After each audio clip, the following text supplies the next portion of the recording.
नमस्कार मित्रांनो, तर आज आपण बघणार आहोत की गाडीवरती तुमच्या जर पेंटचे स्पॉट असतील मित्रांनो, तर आपण आज बघणार आहोत की ते पेंटचे स्पॉट कसे रिमूव्ह करायचे मित्रांनो. तुम्हाला गाडी रिपेंट करायची बिलकुल पण गरज नाही आहे किंवा रबिंग पॉलिशिंगची पण गरज नाही आहे. आज मी ह्या व्हिडिओमध्ये तुम्हाला दाखवून देईल की कसं करायचं. हे हे बघा, पहा मित्रांनो, माझ्या हातामध्ये पेपर आहे. ह्याची साईज आहे 2000.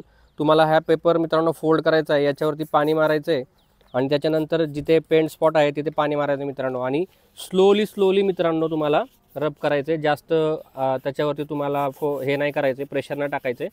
अदरवाईज काय होईल मित्रांनो, गाडीचा कलर उडून जाईल. जसं तुम्ही बघू शकता तुमच्या समोर आहे की मी हा जो स्पॉट आहे तो पूर्णपणे मित्रांनो पेंटचा घालवलेला आहे. हे बघा मित्रांनो, पूर्णपणे क्लिअर झालेलं आहे आणि अजिबातच स्पॉट तुमचा राहिलेला नाही आहे. जसं की मित्रांनो आपण बघितलं की हा जो पेपर आहे मित्रांनो, हा फक्त आणि फक्त 50 रुपयाला मिळतो आणि हे कोणतेही सोल्युशन नसून हे पाणी आहे. पाणी आणि पेपरनी तुम्ही पेंटचे स्पॉट काढू शकता.